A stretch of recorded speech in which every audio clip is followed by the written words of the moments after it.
Erev Tov.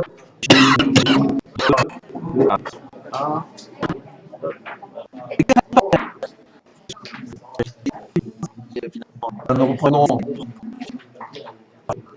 avec le cycle des shiurim pour l'année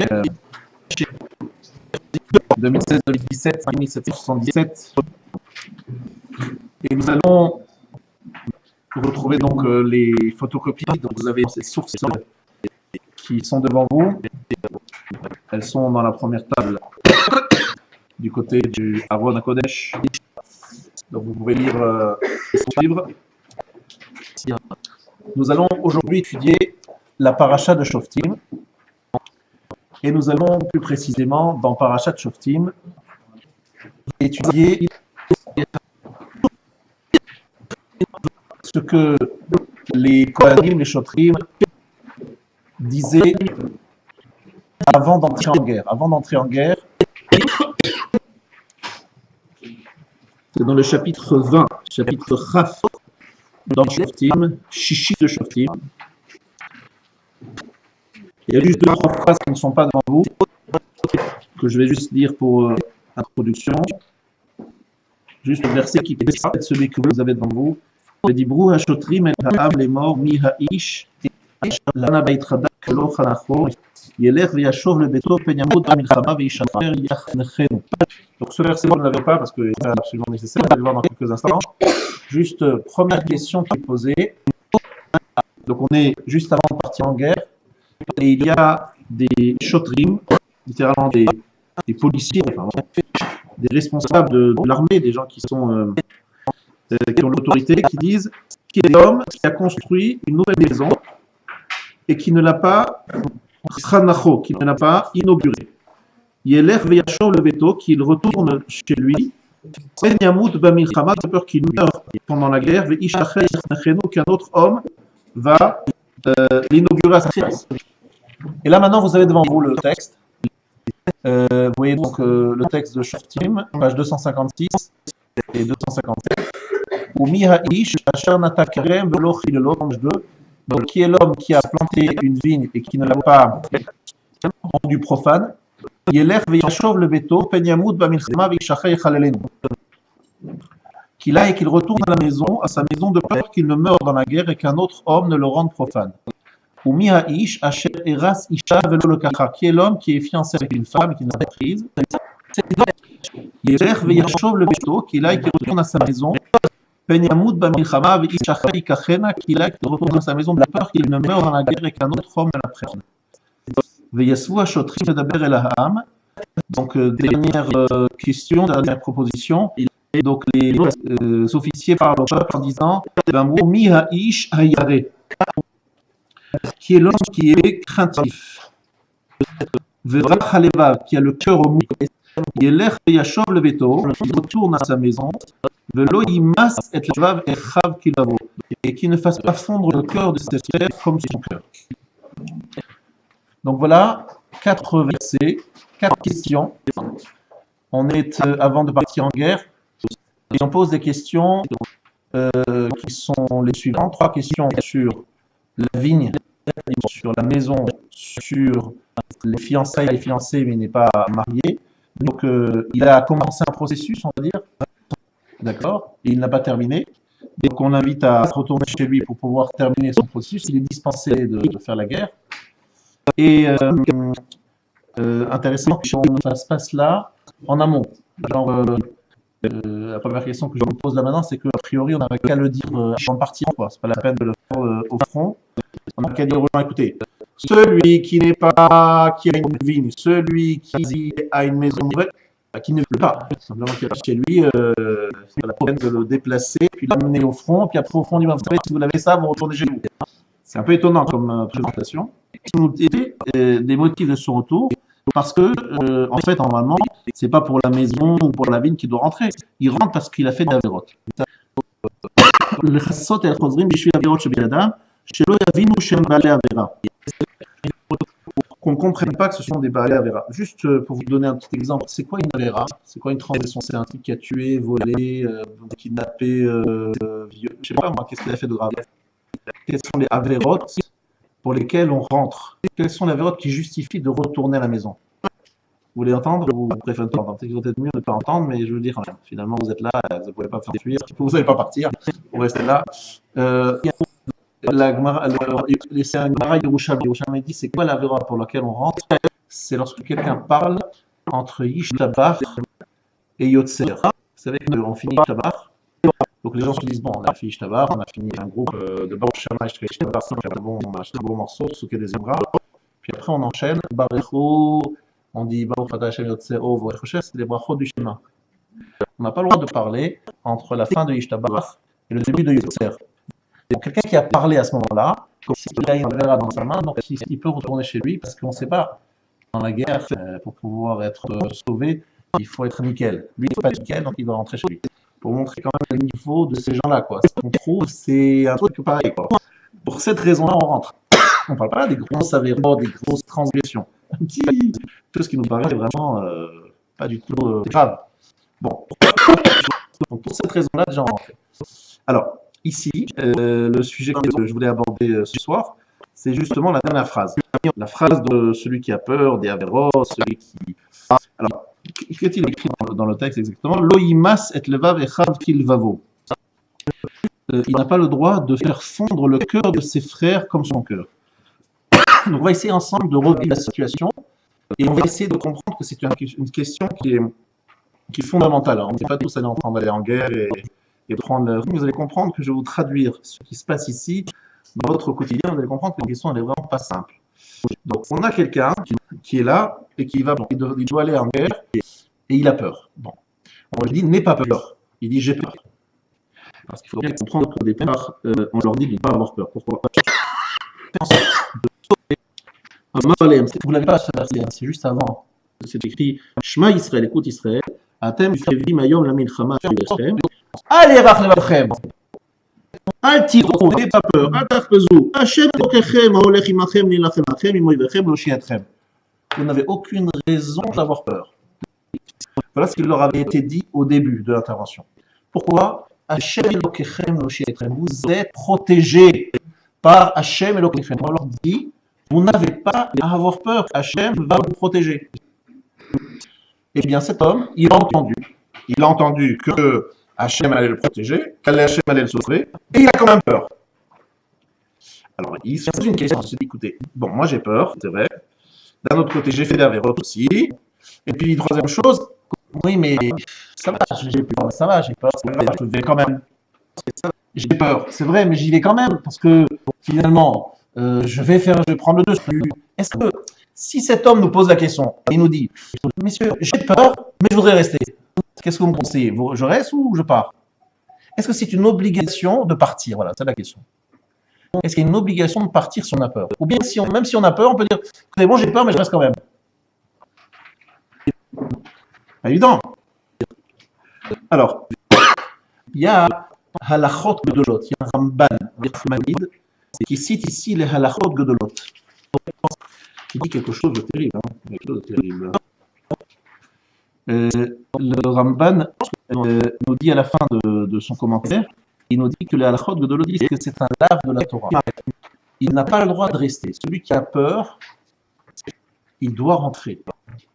Et pourquoi il doit rentrer? Parce que l'oïmas et le vavechav, c'est dangereux s'il reste. Il transgresse l'interdiction de faire fondre le cœur de ses copains. Parce que s'il a peur, la peur risque d'être communicative et risque de faire peur à tout le monde. Donc on lui dit, monsieur, tu as peur, tu rentres, tu restes pas. Tu n'as pas le droit de rester. Parce que si tu restes, tu vas faire peur à tout le monde.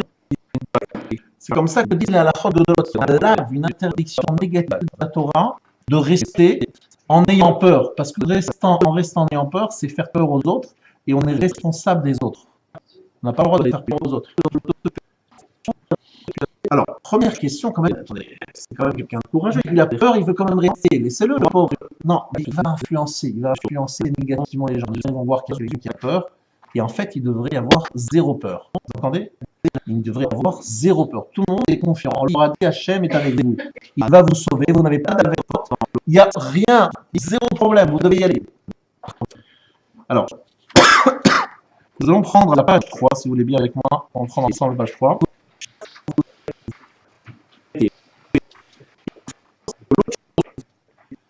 Alors, vous regardez page 3, le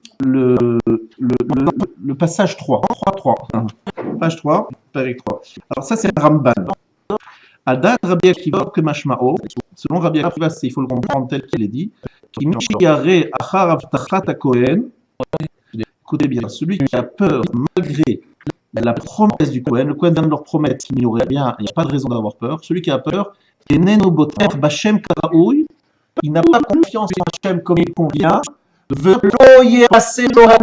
n'aura pas de miracle.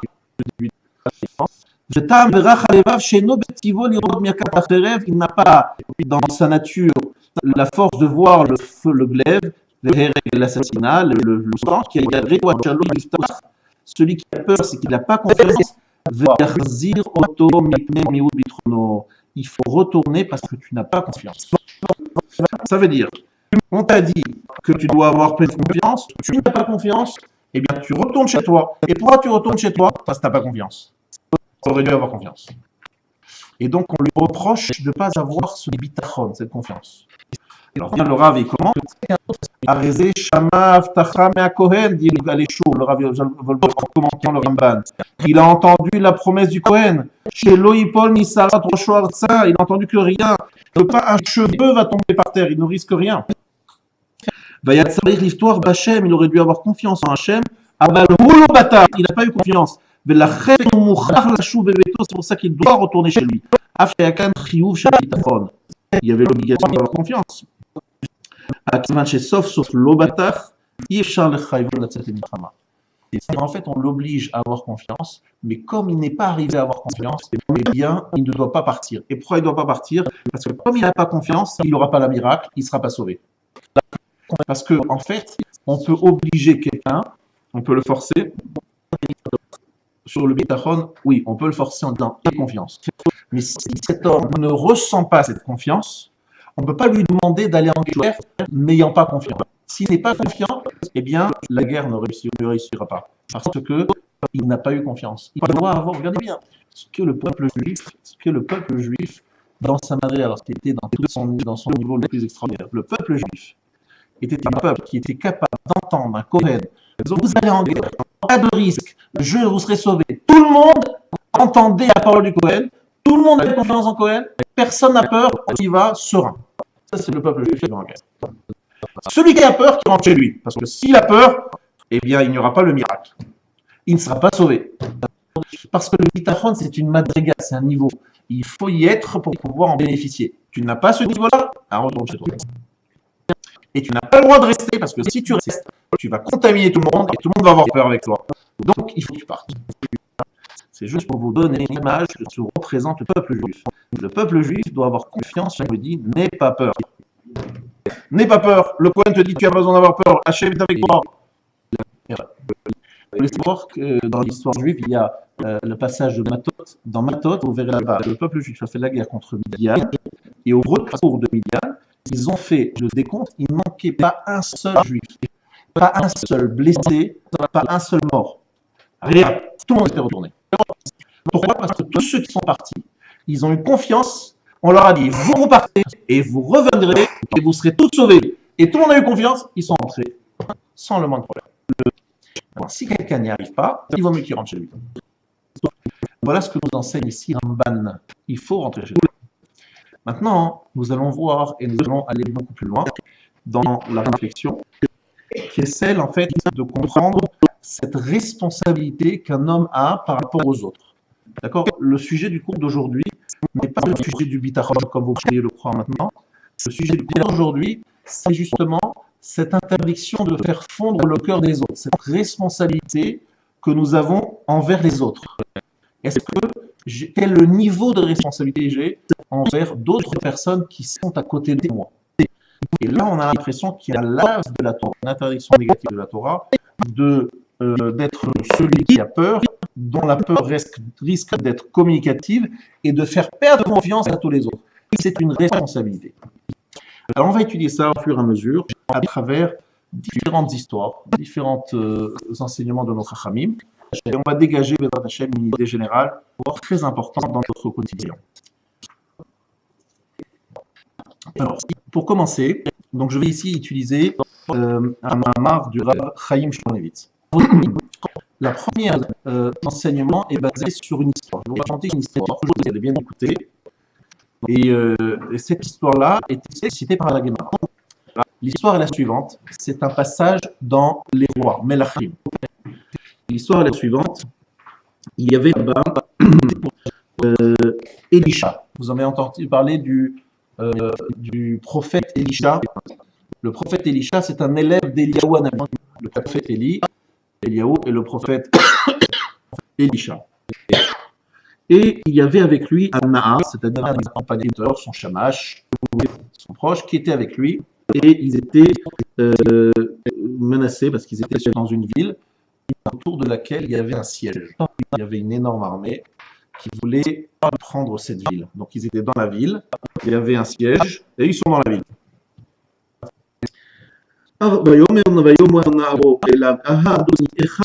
Qu'est-ce qu'on va faire, maître? Qu'est-ce qu'on va faire? Il y a un monde fou, ils sont très nombreux, c'est une grande armée. Impossible, on ne va pas s'en sortir. Son maître Elisha, son prophète Elisha lui dit, n'aie pas peur. Rabim asheritanu me asheritam. Il y en a beaucoup plus avec nous qu'avec eux. Alors là, il regarde son maître, le Elisha, lui dit, attends, il dit, avec nous, on est là, il y a une ville, il y a quelques personnes, et en fond, il y a une armée immense. Tu nous dis qu'il y a beaucoup plus avec nous qu'avec eux. Alors, il fallait Elisha, à ce moment-là, Elisha a prié. Ouvre les yeux de mon shamash, de mon jeune qui est avec moi, qu'il voit. Hachem ouvre ses yeux, et qu'est-ce qu'il voit? Il a vu que la montagne était pleine de chevaux et de chars en feu. En fait, c'était des anges, des forces spirituelles, divines, qui entouraient la montagne. Donc en fait, il a vu d'une façon prophétique, d'accord? C'est pas une vision des yeux, c'est une vision prophétique. Il a vu qu'au-delà de cette grande armée, il y avait une beaucoup plus grande armée. Mais cette armée n'était pas visible, c'est l'armée des anges qui protégeait Elisha et cette petite ville qui était menacée par cette armée belliqueuse, d'accord? Il a vu tout ça, et évidemment, le jeune homme était très rassuré. Ah oui, d'accord, très bien, on a compris. Je ne les voyais pas avant, mais maintenant que je les vois, je suis tranquille. Il respire. Bon, maintenant, deuxième étape, mais on fait quoi maintenant? Et il y a toujours cette armée en face. Alors, qu'est-ce que fait Elisha?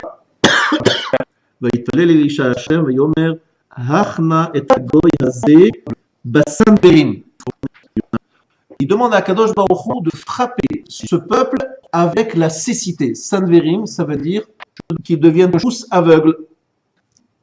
Et c'est ce qui s'est passé. Toute l'armée est devenue aveugle. Donc Elisha, comment il s'est débarrassé de cette armée? En les aveuglant, d'accord? En les rendant aveugles. Alors ici, le Chaim Shmulevitz, mais je ne comprends pas. Qu'est-ce que je ne comprends pas à dire Chaim Shmulevitz? Je ne comprends pas du tout. Ce jeune homme, comment il s'est débarrassé de cette armée? Grâce au fait qu'ils sont rendus aveugles, n'est-ce pas? Aveugles. Alors pourquoi lui avoir montré toute cette armée invisible d'anges qui protégeait Elisha, alors que de toutes les manières, ils ne les ont pas vaincus grâce à cette armée invisible, ils les ont vaincus parce qu'ils sont devenus aveugles, n'est-ce pas? Donc pourquoi lui avoir d'abord montré cette armée extraordinaire invisible, et après avoir rendu aveugles ces gens-là? Parce que de toutes les manières, le mode d'action, c'est pas cette armée invisible, c'est pas eux qui ont fait la guerre à ces ennemis, c'est le fait qu'eux sont devenus aveugles. Alors pourquoi d'abord avoir montré d'une façon miraculeuse à son aide de camp, lui avoir montré toute cette armée miraculeuse qui n'était pas visible par les êtres humains, et après, deuxième étape, pour vraiment se débarrasser de cette armée, qu'est-ce qu'il a fait? Il les a rendus aveugles. Mais pourquoi ces deux étapes? Il les rend aveugles, c'est tout. On voit qu'il y a deux étapes dans le miracle, il y a deux miracles. Premier miracle, il voit plein de forces spirituelles qui sont pour Elisha, qui aident Elisha. Deuxième étape, c'est rendre aveugle cet armée. Mais pourquoi ces deux étapes? Finalement, ce qui a sauvé Elisha, c'est les rendre aveugles. C'est pas le fait d'avoir toute une armée autour. C'est la question que pose ici le Rav Chaim Shmulevitz. Et la réponse, elle est extraordinaire. Elle est de dire qu'en fait, le jeune homme a peur. Et comme il avait peur, c'était dangereux pour Elisha. Vous entendez ce que je dis? Pour avoir le miracle que Elisha avait besoin pour être sauvé de cette arme ennemie, il ne fallait pas qu'Elisha ait le moindre doute sur le sauvetage divin. Or, il se trouve que son aide de camp commençait à trembler de peur. Il dit, n'aie pas peur, Hachem avec nous. Il dit, j'ai peur. Mais n'aie pas peur, j'ai peur. Bon, qu'est-ce qu'il faut faire? Il n'y avait pas le choix. Il fallait que le aide de camp voie l'armée divine, donc il soit rassuré. Et une fois qu'il a été rassuré, on a pu, dans la deuxième étape, obtenir le miracle de l'aveuglement de tous les ennemis. Mais si on n'était pas passé par la première étape, qui était celle de rassurer l'aide de camp d'Elisha, il y aurait une peur qui se serait installée, et si elle a peur qui s'installe, on ne peut pas gérer, on ne peut pas obtenir un miracle. Ce que je vous dis là, c'est très important. On parle d'une situation très ancienne, ça veut dire c'est pas ça me rend c'est quelque chose que vous pouvez tous voir aujourd'hui encore. J'ai vu ça il y a pas très longtemps encore. Il y a de la part de la Kadosh Baruch Hu une volonté d'aider. Mais avant d'aider, il y a des conditions pour recevoir une aide. Et la condition pour recevoir une aide, c'est d'avoir un certain niveau de confiance et de bitachon. Si on est en train de trembler, on n'aura pas de réponse. Il faut d'abord élever son niveau de confiance pour que Hachem, après, réponde positivement et nous sauve. Et pour cela, Hachem ici, il a fait deux miracles. Il a d'abord rassuré en lui montrant cette armée invisible à qui? À l'aide de camp d'Elisha. Deuxième étape, pour les sauver effectivement, il a aveuglé toute l'armée ennemie. Mais il y a deux étapes. Parce que pour que la deuxième puisse se réaliser, il fallait que la première rassure tout le monde. Écoutez bien. Vous avez tous besoin, nous avons tous ici besoin, tous, de Yeshua Hashem, d'être sauvés par Akadosh Baruch Hu. Tous besoin. Et le vrai problème que nous avons, c'est que nous sommes peureux, nous craignons, nous n'avons pas 100% confiance. Donc Akadosh Baruch Hu nous envoie des fois dans notre vie, et j'ai juste un point important, des situations où il renforce notre foi. Il nous envoie des messages pour renforcer notre foi, pour qu'on puisse obtenir le sauvetage qui est prévu depuis le départ, mais pour l'obtenir, il faut avoir un certain niveau de confiance. Ce niveau de confiance, c'est évacuer la peur. Évacuer la peur, ça ne se fait pas naturellement facilement. Il y a un vrai travail pour évacuer la peur. Je vous rappelle ce que j'ai dit ici à plusieurs reprises. Comment on évacue la peur? Vous savez comment on évacue la peur? Je vais vous dire quelque chose d'extrême, quelque chose qui m'accompagne tous les jours. Mon maître, il a fait un shiur exceptionnel. Il y a beaucoup de shiur exceptionnels chez lui, mais il y avait un shiur qui m'a beaucoup marqué il y a à peu près 35 ans. Et dans ce shiur, il a dit la chose suivante. Il a dit au début du livre de Shemot, on parle de deux femmes. Une qui s'appelait Shifra et l'autre qui s'appelait Poua. N'est-ce pas? Très bien. Ces deux femmes sont convoquées chez Pharaon, et Pharaon leur dit, mesdames, pardon, il y avait une dame et une demoiselle. Eh bien, c'est en fait le révèle de sa fille Myriam. C'est très simple. Vous allez tuer les enfants juifs. Vous êtes sage-femme, ça tombe très bien, vous allez pouvoir dissimuler leur mort, leur assassinat par une mort naturelle. Et si vous ne faites pas ça, moi, Pharaon, je m'occupe de vous. Et il s'occupe de vous, c'est pas gentil. C'est ce qu'elles ont fait les femmes. Ben, c'est écrit dans la Torah, pas qu'elles n'ont pas fait ce que nous demandait Pharaon, c'est qu'elles ont d'abord craint Dieu. Elles ont dit, on a plus peur de Dieu que de Pharaon. Et sachez qu'on a dit, tout être humain a peur, on a tous peur. On ne peut pas ne pas avoir peur. La question est de savoir de qui on a peur. Si on a peur d'Hachem, on n'a pas peur des hommes. Si on n'a pas peur d'Hachem, on a peur des hommes. Et le livre de Shemot commence par deux femmes qui ont dit, on a plus peur d'Hachem que de Pharaon. Vous avez peur de Pharaon, vous savez que Pharaon était dangereux. Alors qu'est-ce qu'elles ont fait? Elles ont eu peur d'Hachem en disant, mais quoi, on va pouvoir tuer des enfants juifs. Qu'est-ce que Hachem va nous dire? Elles ont eu peur d'Hachem, elles ont dit, non, on ne peut pas faire ça. Et leur crainte d'Hachem était telle que ça a évacué, il n'y avait plus de place pour la peur de Pharaon. Elle était plus grande. C'est un peu comme si Voilà, on a des fois peur dans la vie, vous savez, ça nous arrive des fois souvent. On a peur de quelque chose, et puis après arrive quelque chose de beaucoup plus grave. On oublie la première peur, et on a peur de la deuxième, parce que la deuxième peur est beaucoup plus grave, donc elle évacue la première. Ainsi, celui qui a peur d'Hachem n'a plus peur des hommes, parce qu'il a peur d'Hachem. Et un juif, pour pouvoir s'y construire, il a besoin de craindre Hachem.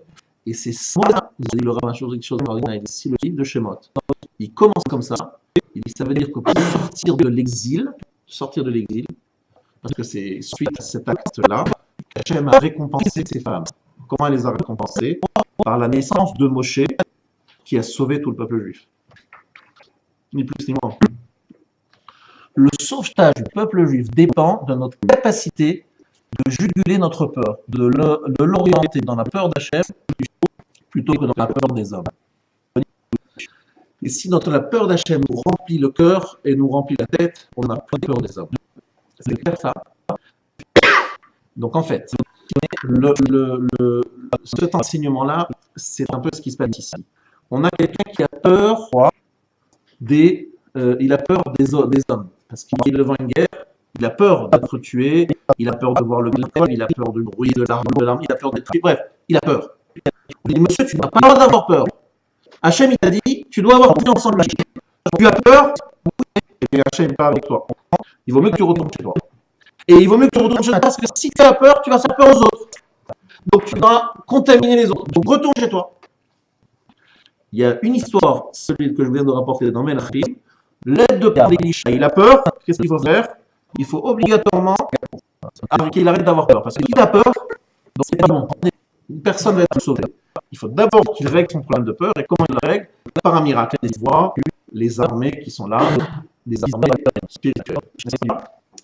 Est-ce que c'est clair cette première partie? Première partie, claire. Maintenant, nous allons passer à une deuxième partie.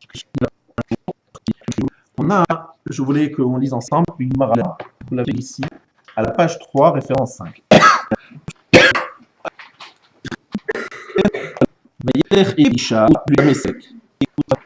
Elisha est parti à Damas. Qu'est-ce qu'il va faire à Damas? Il veut infiltrer Daesh ou comment il s'appelle ça? Amar Rabbi Yochanan Shalach lehaziro le Gehazi biteshuva. Qu'est-ce qu'il avait, Elisha? Il avait un shamash, on va dire, c'est plus un shamash, c'est un vrai talmid, qui s'appelait Gehazi. Gehazi, c'est l'élève d'Elisha. C'était un très grand Talmid Chacham, il faut savoir. Un très grand Talmid Chacham, Gehazi. Mais Gehazi a été mis en disgrâce. Il a été renvoyé. Pourquoi est-ce qu'il a été renvoyé, Gehazi? Parce qu'il est allé demander de l'argent. Son maître ne voulait pas prendre de l'argent. Il avait guéri un prince, un roi, en général, je suis plus précis, d'un non-juif d'ailleurs, qui avait proposé de l'argent pour récompenser Elisha qu'il avait guéri de Sarahat, de la lèpre. Et Gehazi, pas derrière, il a vu que son maître n'était pas intéressé, il est parti vite en disant, finalement, bref, il a essayé de profiter et de prendre un peu d'argent de ce général qui était prêt à en donner pour remercier Elisha de l'avoir sauvé. Il a fait ça en cachette, Elisha, il s'est fâché, il a dit, monsieur Gehazi, dehors. Il a été licencié, remercié, comme on dit, il a passé direct. Non. Mais vous savez, chez nous, les juifs, on n'aime pas renvoyer les gens, et il a fait une faute, donc il a mérité de recevoir une sanction, mais on ne veut pas que ça reste définitif. Qu'est-ce qu'il a fait, Elisha? Lui-même, Elisha, il se déplace à Damasek pour aller parler à son ancien shamash pour lui faire teshuva. Il dit peut-être que tu vas t'amender, tu vas regretter ton acte et tu vas faire teshuva. Quand ils seront là-bas, Velo Chaza, il est allé voir Gehazi, il fait teshuva, je reviens. Et Gehazi a dit non, je ne veux pas. Amarlo, Chazor Becha, fais teshuva. Amarlo, Kach Bekubrani Mimcha. Il dit, tu m'as dit, Kol Mishechata Veherti et Arabim, En Maspikim Yado la Asot teshuva. Celui qui a fauté et qui a fait fauter les autres, on ne lui laisse pas faire teshuva. Il dit, moi, Gehazi, j'ai fait de graves erreurs. Et c'est quoi? J'ai fauté moi-même. Et en plus, j'ai fait fauter les autres. Et tu m'as enseigné, dit, toi, mon maître, Elisha, que lorsque quelqu'un fait fauter les autres, il ne va pas faire teshuva. Quelle est la faute que Gehazi a faite? Quelles sont les fautes qu'il a faites? Qu'est-ce qu'il a fait? page 3, référence 5, troisième ligne. Even sho'evet alalo lechatat Yerovam ve'emido ben shamayim la'aretz. Est-ce que vous avez entendu parler de Jéroboam? Jéroboam.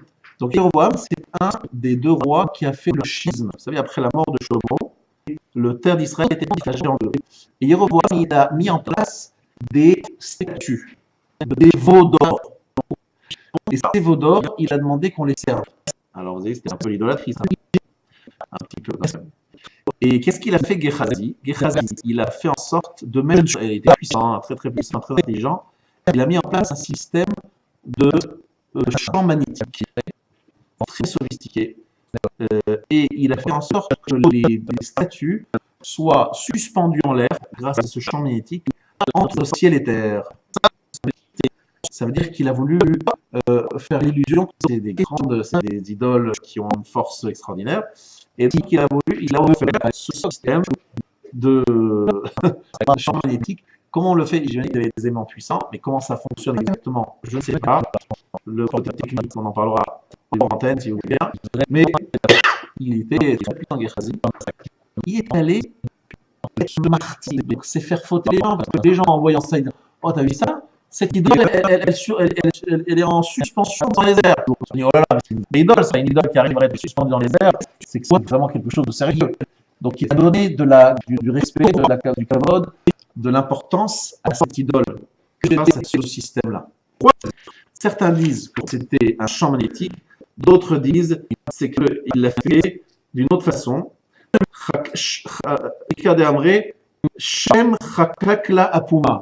Il a gravé dans la bouche de cette idole le nom d'Hachem. Donc il connaissait le Shem Fourash. Et en mettant le nom d'Hachem dans la bouche de cette idole a commencé à avoir des pouvoirs surpuissants. Donc il a donné de la force à la Nazar. Donc il a fait flotter les gens qui croyaient. Vous voyez? Il y a une autre explication qui dit non, en plus, excusez-moi. Grâce à ce nom explicite, ce nom d'Hachem, l'idole, elle parlait. Elle disait la Seret Adibro. Elle est devenue une idole parlante. Grâce à son système. Vous voyez, Gehazi, elle était plus puissante. Hein. Et donc, ça, c'est une grande faute qu'il a faite. D'autres disent il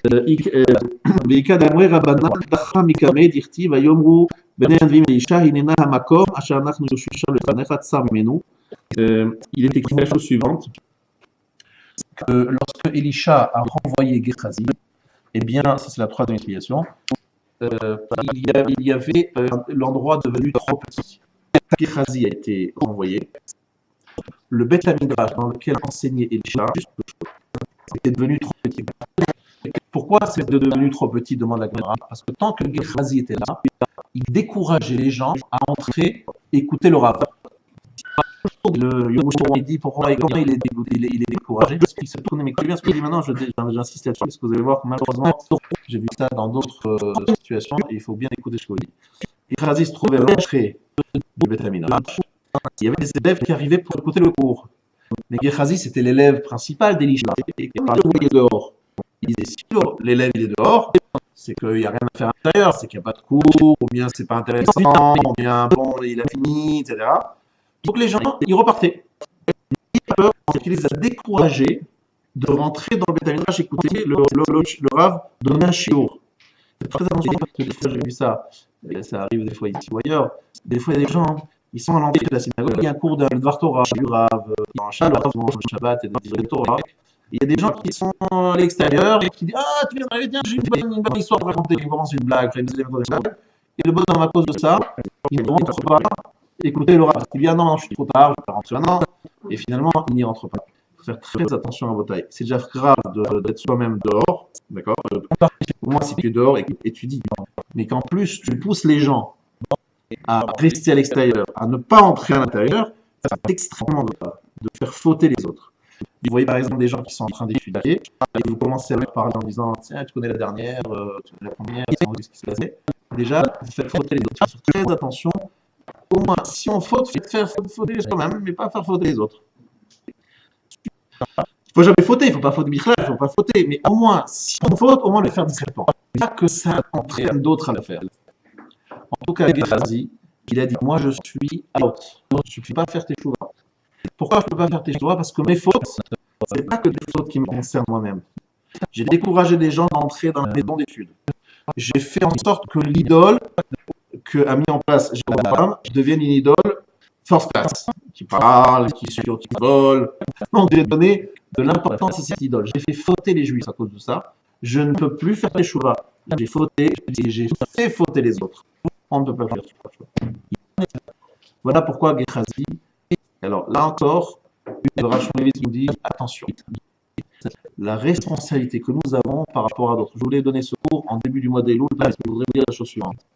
Une des choses que j'ai reçues de mon maître pendant les quelques années où j'étais en Israël, c'est qu'ils m'ont dit faites très attention à Rosh Hashanah, on est jugé sur ce qu'on a fait soi-même, et à Rosh Hashanah, on est jugé sur ce qu'on fait envers les autres.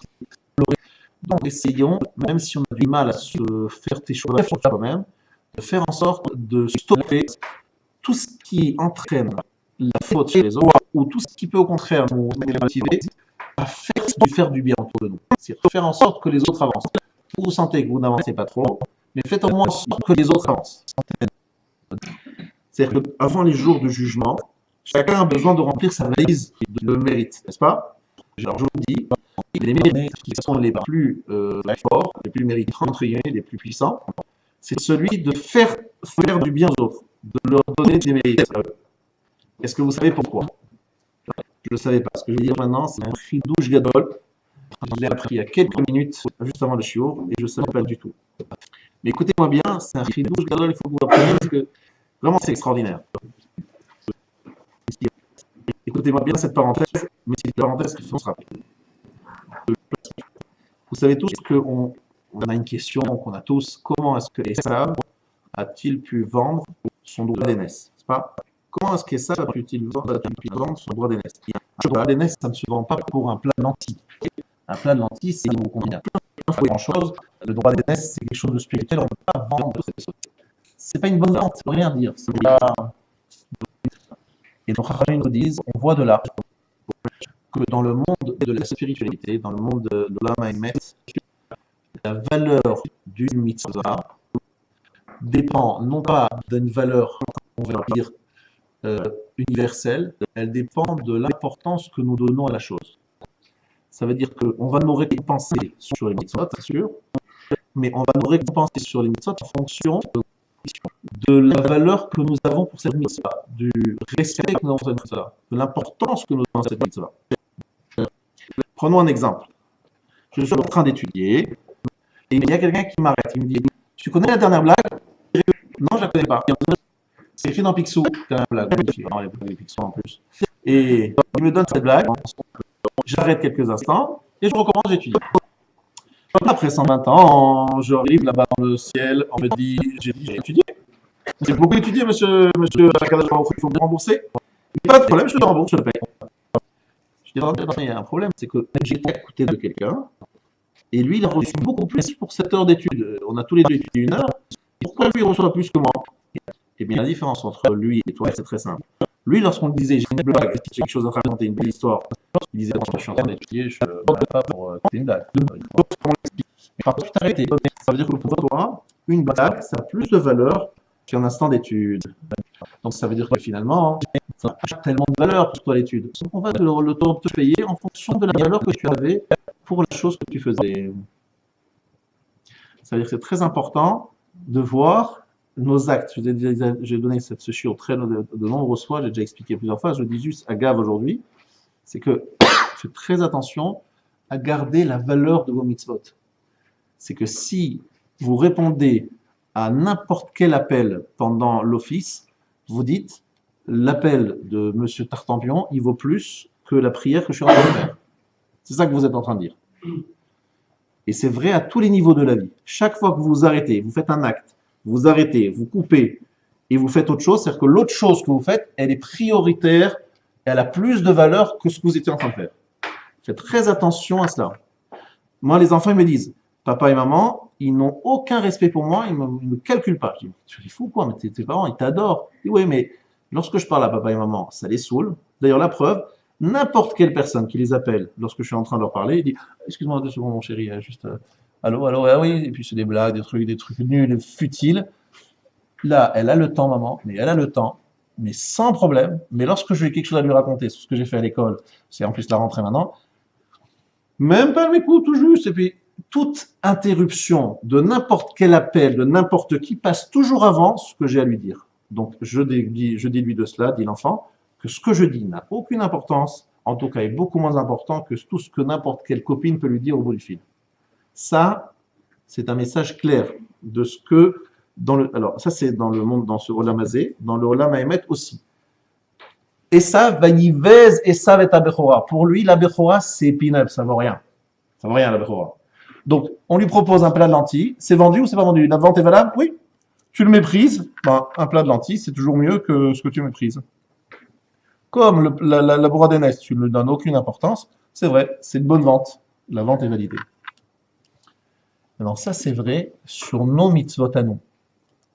Et si par exemple, je fais en sorte que quelqu'un d'autre fasse une mitzvah, je fais en sorte que quelqu'un d'autre fasse une mitzvah, l'autre qui fait la mitzvah, c'est à mon crédit. Et là, on va pas me dire, oui, cette mitzvah en plus. Non, c'est lui qui a fait la mitzvah, c'est pas moi, c'est lui. Donc comme c'est lui qui a fait, eh bien, la mitzvah que je fais faire à l'autre, elle a toujours une haute valeur. La mienne, elle peut des fois varier selon le respect que j'ai envers la mitzvah que je fais. Mais celle que je fais faire à l'autre, il n'y a pas, cet élément-là ne rentre pas en ligne de compte. Donc, je reçois le max. Lorsque je vais faire une mitzvah à quelqu'un, je reçois pactole. C'est 100% net. C'est excellent. Mais lorsque c'est une mitzvah que je fais moi-même, là, on voit si vraiment ça a de l'importance à mes yeux ou pas. Vous avez compris la différence? Parce que comme c'est l'autre, là, je ne peux pas dire combien ça vaut ou ça vaut pas. C'est lui, c'est sa mitzvah à lui. Donc, faire des mitzvot aux autres, c'est une très, très, très belle mitzvah. À l'inverse, faire fauter les autres, c'est une très grande avéra.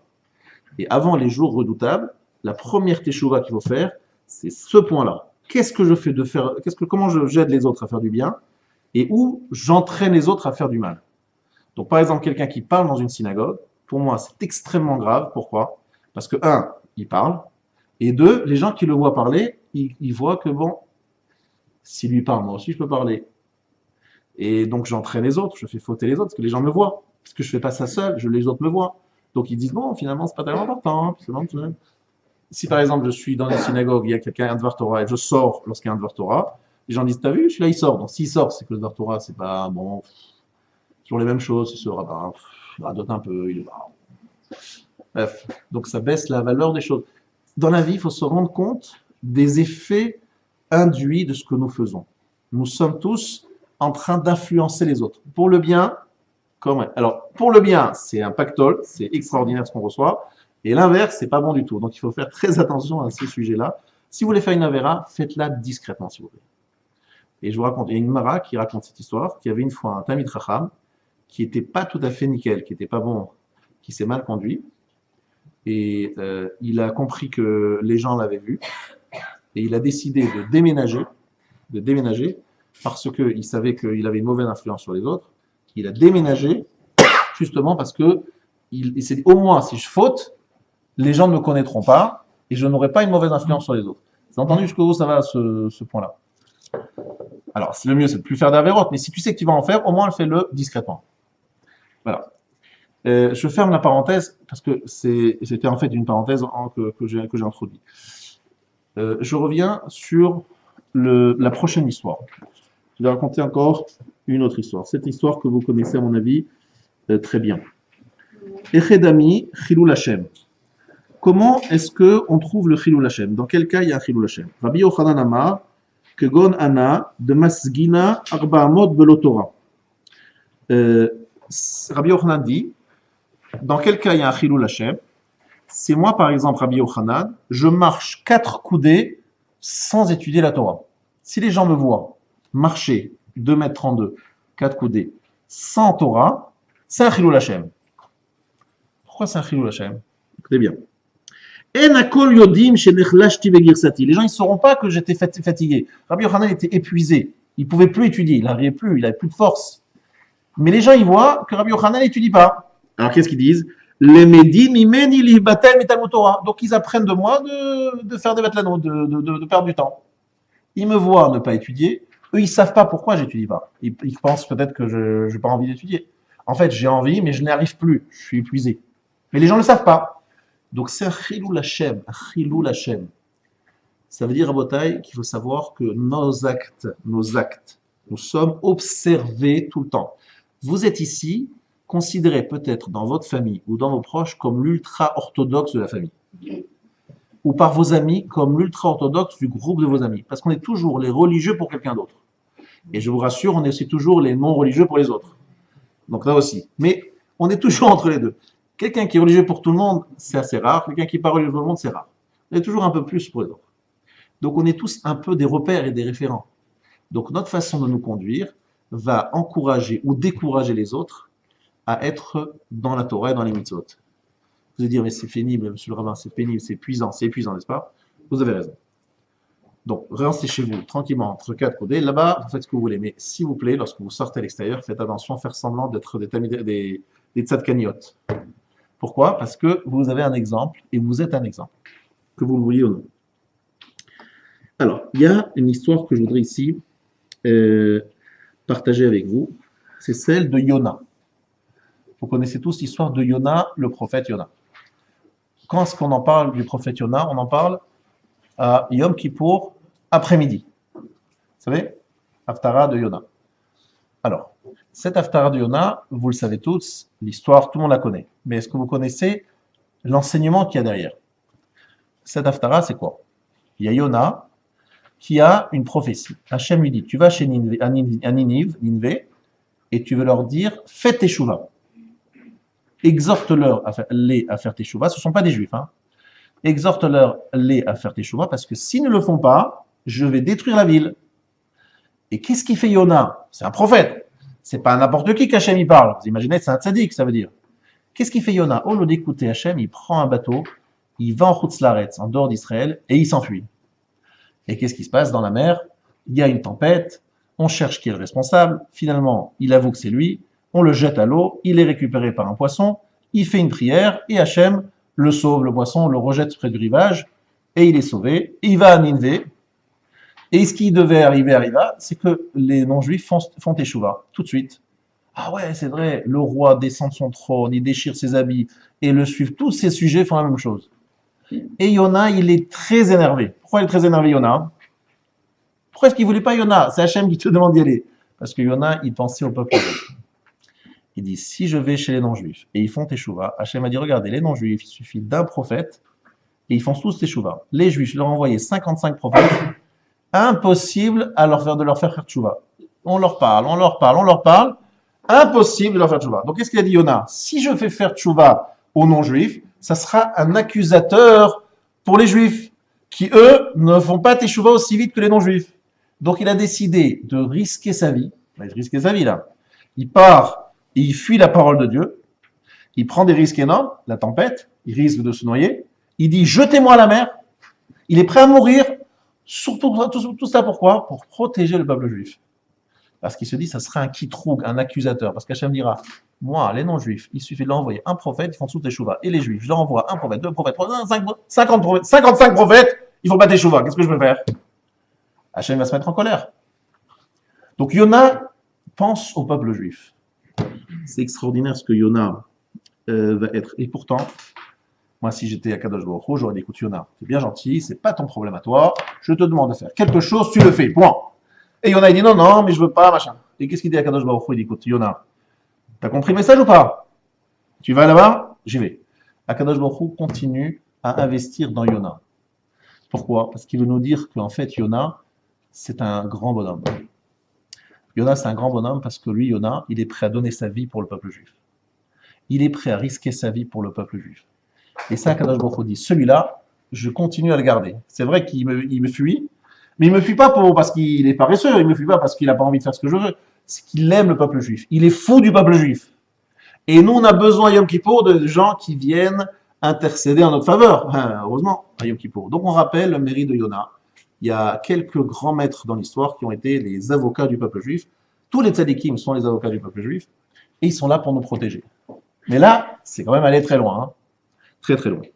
Alors, regarde déjà. Là, il s'agit de quelqu'un qui va empêcher une accusation contre le peuple juif, qui va faire en sorte qu'il n'y ait pas d'accusateur contre le juif. Cet homme-là, il est choisi par Akadosh Baruch Hu. Imaginez quelqu'un qui fait du bien au peuple juif, qui leur apporte énormément, qui leur fait faire teshuva, qui les a... Quel mérite. Celui-là, simplement, il fait en sorte de ne pas faire d'accusation, de ne pas mettre d'accusation contre le peuple juif. À plus forte raison, quelqu'un qui se bat pour le peuple juif. Je vous demande une chose. On est le mois des Louls, il faut faire teshuva. Donc, je vous ai donné quelques balises déjà. Quelques valises et quelques balises. Une chose très importante, lorsque vous voyez des gens accuser le peuple juif, levez-vous et dites stop. Stop, pourquoi stop? Oui, les juifs sont pas ceci, les juifs sont pas cela, les juifs sont... Levez-vous et dites non, stop. Quoi stop? Soyez les avocats du peuple juif. Arrêtez, stoppez les gens qui disent du mal du peuple juif. Ils ne parlent pas de personnes précises, hein, ils disent le peuple juif, les juifs en général. Non, levez-vous et dites stop. Les juifs, c'est des gens exceptionnels. Vous y croyez pas? Vous y croyez, vous êtes d'accord avec moi, ils ont des choses extraordinaires, les juifs. Ils ont aussi des défauts. Mais pendant le mois des Louls, celui qui veut être jugé favorablement, il a intérêt, je vous le dis très clairement, intérêt à juger le peuple juif favorablement. Parce qu'Akadosh Baruch Hu dit, celui qui juge le peuple juif favorablement, ça, c'est mon émissaire. C'est lui que je veux personne d'autre. Et la preuve, Yona Yom Kippour. Yona Yom Kippour, c'est l'homme de la situation. Pourtant, il fuit la parole d'Hachem. C'est quoi? C'est un bon exemple. On cite à Yom Kippour un type qui fuit la parole d'Hachem. Il dit, je veux pas écouter, tu m'as dit, je veux pas, Maintenant, c'est pas mon truc, Yom Kippour, c'est des gens gentils qui suivent la parole. Non, Yona, il aime le peuple juif. C'est un fou du peuple juif. Il peut pas supporter, il est prêt à risquer sa vie pour le peuple juif. Vous imaginez ce que c'est? Et ça, c'est l'homme que l'on veut citer à Yom Kippour. Donc, je voudrais que chacun d'entre nous, on soit des défenseurs du peuple juif, qu'on soit des avocats du peuple juif. Essayez de trouver des arguments.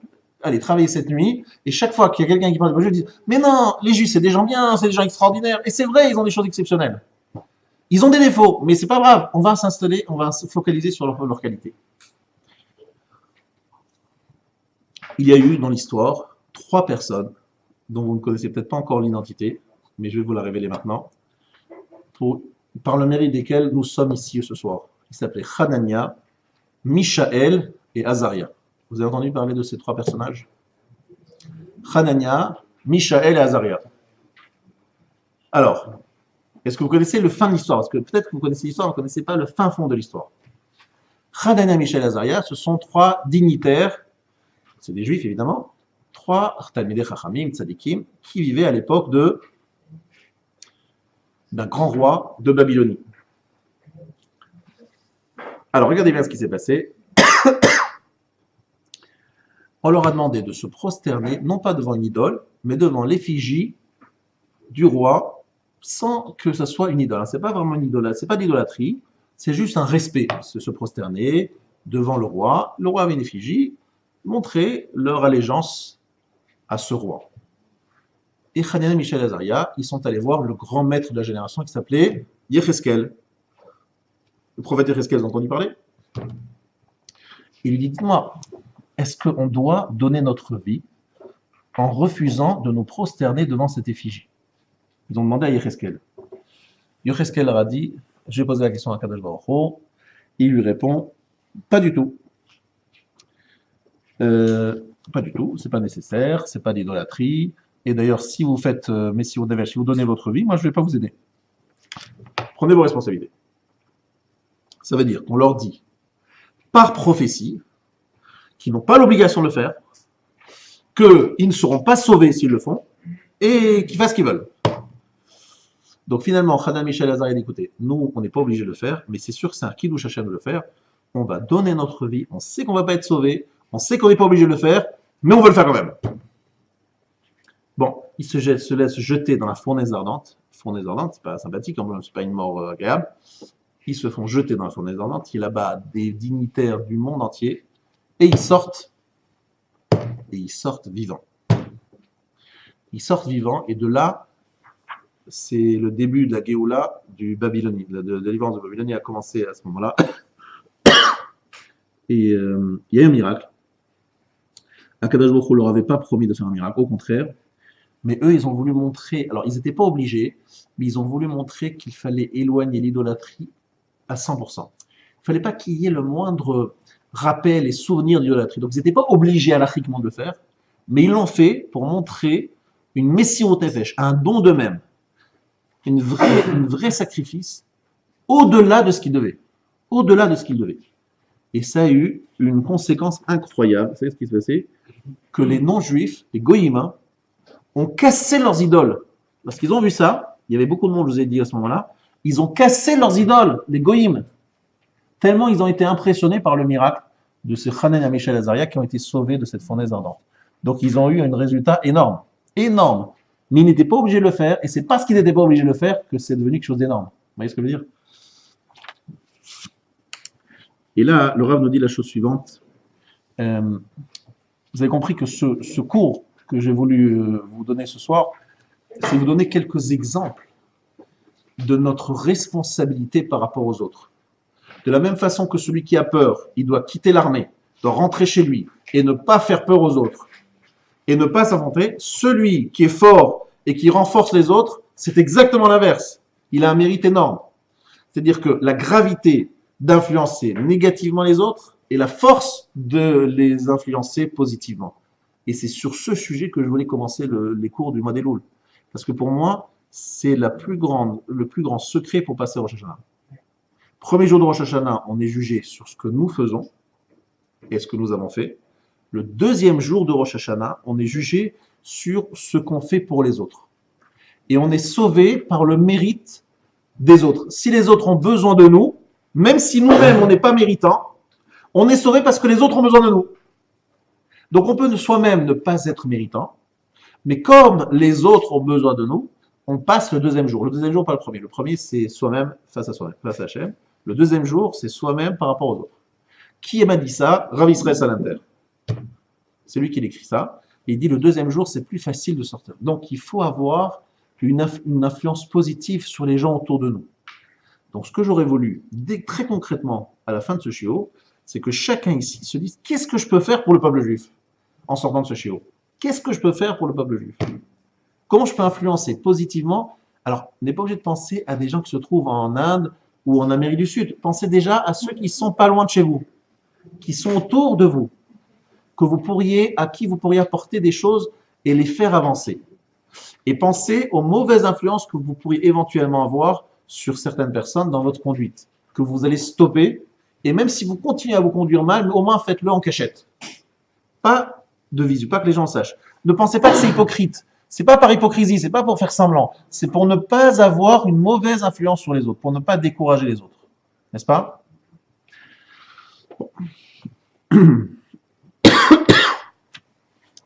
Maintenant, je voudrais revenir au début du shiur et vous donner, je pense que vous avez bien compris cette idée-là, je voudrais revenir au début du shiur. Nous avons parlé au début de la notion de bitachon, n'est-ce pas? De confiance en Dieu. Je voudrais ici donner un enseignement. Quelqu'un m'a demandé de parler du minyan. Regardez la puissance du minyan. Écoutez bien. Page 3, référence 1. C'est une mara dans Brachot. Amar Ravavin Baravada, Amari, Kol Aragil lavo le Bet Knesset de l'Oba Yom Echad. Celui qui a l'habitude de venir à la synagogue et il ne vient pas un jour. Akadosh Baruch Hu Mash'ilbo. Akadosh Baruch Hu pose la question, il demande mais où il est? Donc, on reprend, quelqu'un vient à la synagogue tous les matins. Et un matin, il a un rendez-vous parce qu'il y a un homme d'affaires de Hong Kong, un Chinois,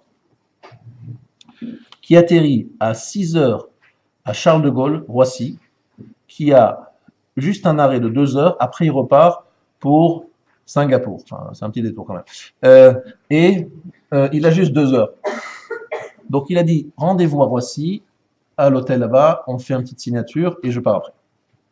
Le problème, c'est que c'est la période des slichot et que lui, à 6 heures, c'est l'heure où il est au slichot de 6 heures à 8h30. D'accord? Son shachari du matin. Alors, il pose la question, est-ce que j'y vais ou j'y vais pas? Alors, sachez que celui qui n'y va pas un jour, alors qu'il y va tous les jours, Akadosh Baruch Hu se demande où il est. Il a l'habitude de venir, où est-il? Shenemar, mi bachem, yirei Hashem, shomea bekol avdo, asher halach hashechim v'en nogalo.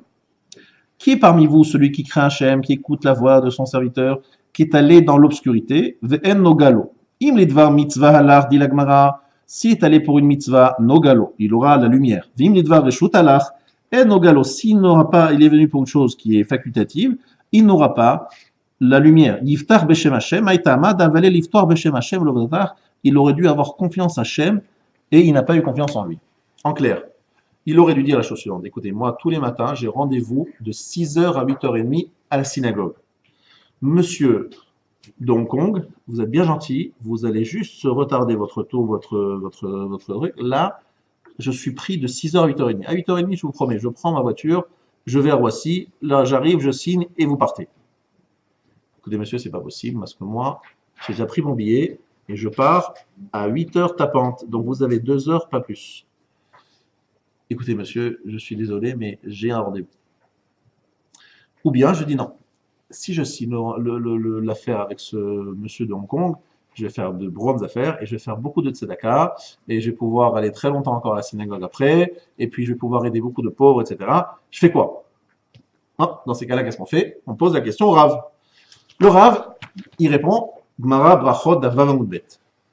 Si c'est pour une mitzvah que tu es allé, bravo. Si c'est pour quelque chose de facultatif, c'est une erreur. Chashechim, tu es allé dans l'obscurité. Tu n'as pas eu de bitachon.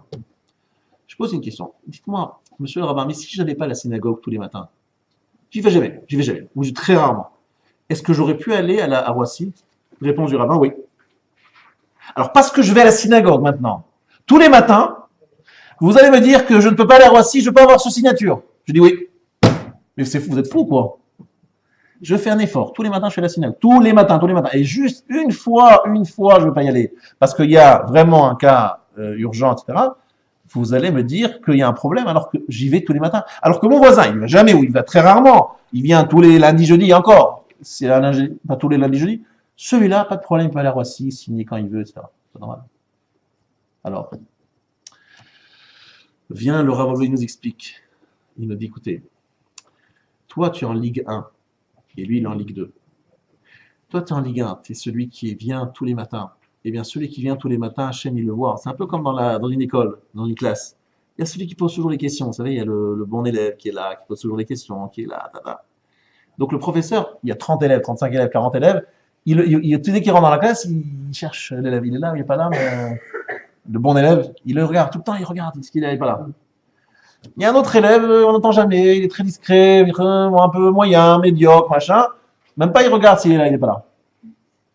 Mais ça va, mais parce que je pose des questions, je suis un bon élève, je suis motivé. Alors, on me regarde, on m'observe, on me juge, on me regarde, je suis pas là, je suis arrivé en retard, etc. Et l'autre, tranquille, médiocre. Soyons tous médiocres, tranquille, comme ça, on n'est pas... En bataille. Celui qui a pris, c'est pas du tout dans ce genre de termes, c'est vraiment une bêtise. Je vous ai présenté les choses sous une forme complètement faussée. Parce que tout simplement dans la Parnassa, on n'a rien compris. Les termes sont totalement différents que ce que j'ai posé. C'est totalement différent. Moi, en fait, je sais que la Parnassa ne vient que d'Hachem. C'est pas ni le Hong Kong, ni le Japon, ni nulle part. Ça vient d'Hachem. Bon. La seule question qui se pose, c'est est-ce que je suis obligé d'y aller? Pas est-ce que je peux ne pas aller à la synagogue? Vous n'avez pas compris, c'est l'inverse. Est-ce que je suis obligé, voilà, par Ishtadlout d'y aller? Ou je peux dire, écoutez, Hachem, je peux me défiler, j'ai le droit de dire non? Parce que ma femme, elle va me dire, le rendez-vous? Je dis non, je suis à la synagogue. Elle va dire quoi? Ishtadlout. Ma femme, elle connaît bien les halachot, Ishtadlout. Elle va me dire, attention, il y a une mitzvah de faire des efforts, tu dois gagner ta parnassa, qu'est-ce que ça veut dire? Tu es complètement inconscient, tu fais n'importe quoi. Bon. Donc, la question, en fait, est l'inverse. Est-ce que je suis obligé d'y aller? Pas si je peux ne pas aller à la synagogue, c'est est-ce que je suis obligé d'y aller? Et lorsque le rabbin, c'est pas le rabbin, c'est l'agma dans Brachot qui nous dit, tu n'es pas obligé d'y aller, je lui dis merci. Ah, mais ma parnassa, comment elle veut venir? Alors là, franchement, si tu penses que la parnassa vient parce que tu as tel rendez-vous, tu es vraiment à côté de la plaque. Demande à des gens qui ont une parnassa qui fonctionne normalement, ils ont te dire depuis longtemps que ceux qu'ils pensaient qui leur apporterait la parnassa n'a jamais été cela. Ça vient toujours d'ailleurs et de quelque chose où ils ne pensaient pas. C'est en général comme ça, si c'est pas toujours comme ça. Donc, la parnassa, c'est pas le sujet. C'est qu'est-ce que tu dois faire dans ta hishtadlout, dans tes efforts.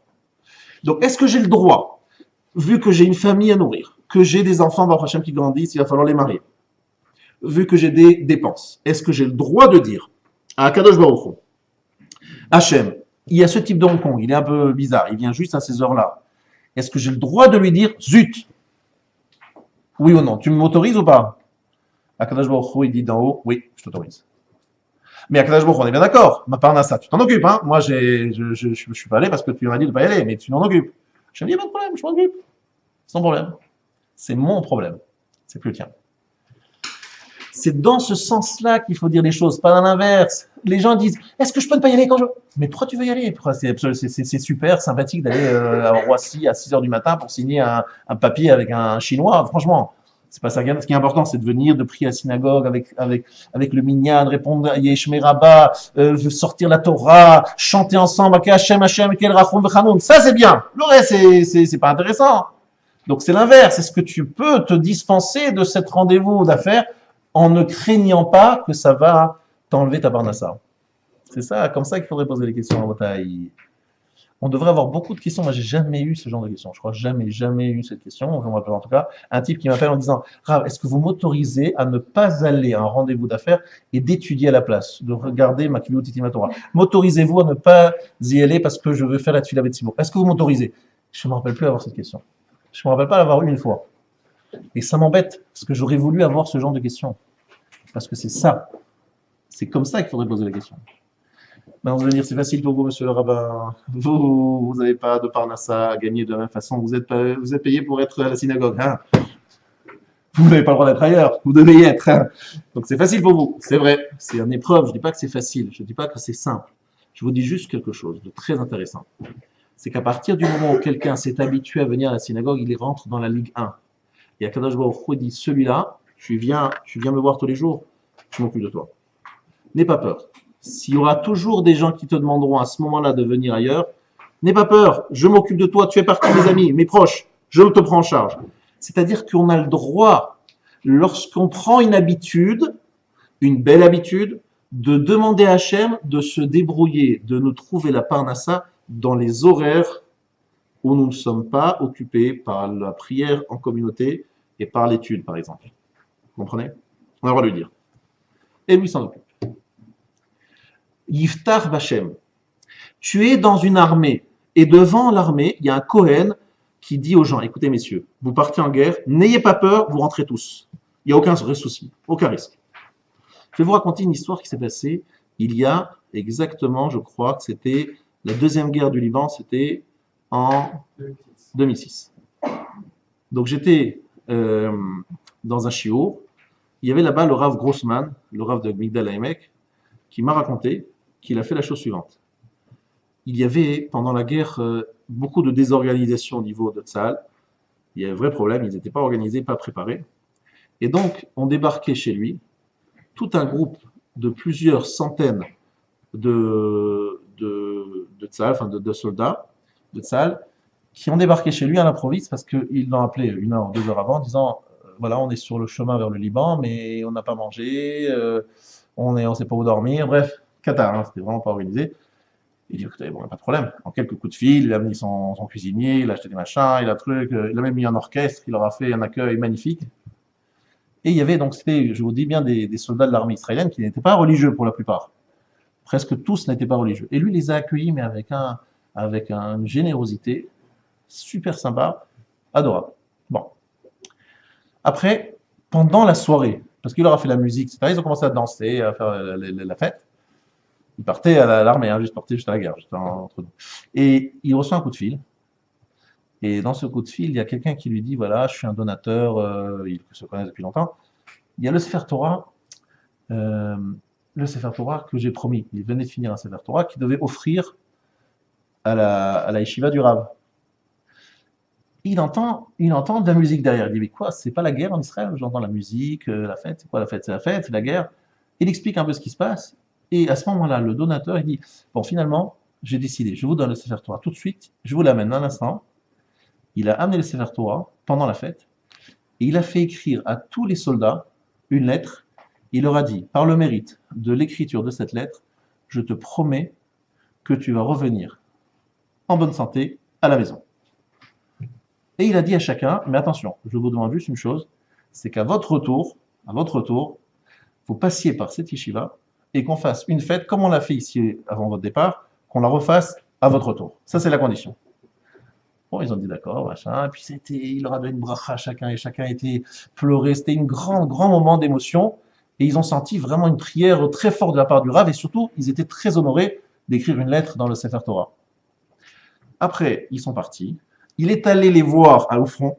On le voit avec son casque, il est allé voir les fronts pour leur rendre visite. Et ils sont revenus. Et sur le chemin de retour, ils sont arrêtés à la yeshiva et ils ont fait la fête. Juste en parenthèse, sachez qu'il leur manquait, il m'a dit, je ne sais pas combien de centaines de gilets pare-balles. Alors, c'est pas vraiment des gilets pare-balles, c'est un équipement bien particulier qu'il leur manquait pour se protéger.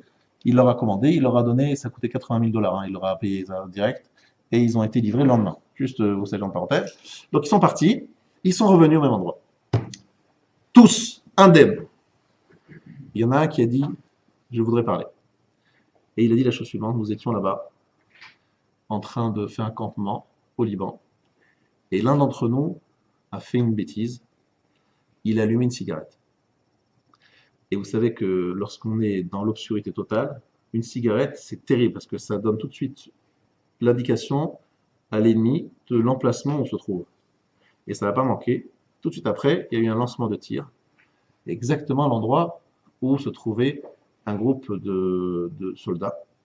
Et à ce moment-là, ils ont dit, il y a eu un truc incroyable. Il y a un cheval qui se trouvait à côté, qui a sauté, et il a pris de plein fouet la bombe, et il a explosé. Et on a tous été sauvés.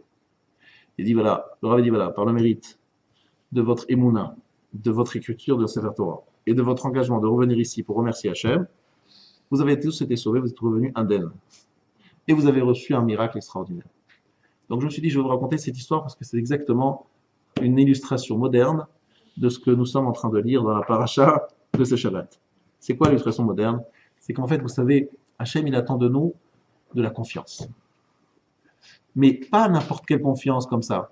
Si on va le Shem Shamaim pour la mitzvah, si on a cette conviction que Hachem va nous aider, Hachem va nous sauver, et qu'on est capable de faire fuir la peur, d'avoir la peur d'Hachem, mais de faire évacuer toutes les autres peurs, Akadosh Baruch Hu est avec nous et il nous aide.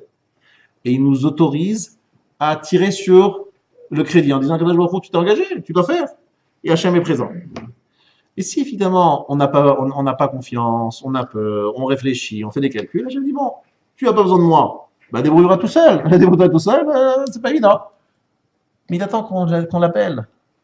Ça, c'est le premier enseignement de ce soir. Le deuxième enseignement ce soir, c'est l'oïmas. On a peur soi-même, ne faisons pas peur aux autres. On est découragé soi-même, ne décourageons pas les autres. C'est une grande responsabilité qu'on a. Choté ou marti et arabim, celui qui fait fauter les autres. Et la quatrième chose, c'est rabotai, l'inverse. Zikou yarabim, que c'est un très bon investissement de travailler pour les autres. Parce que lorsqu'on travaille pour soi-même, la valeur de la mitzvah dépend de beaucoup de choses, comme on l'a expliqué. Par contre, lorsqu'on fait faire des mitzvot aux autres, c'est toujours le maximum. On est toujours récompensé en fonction d'une valeur maximum de la mitzvah. Voilà le résumé de notre shiur. Et je nous souhaite à tous, les Hachem, la semaine prochaine juste, notez bien les changements d'horaire.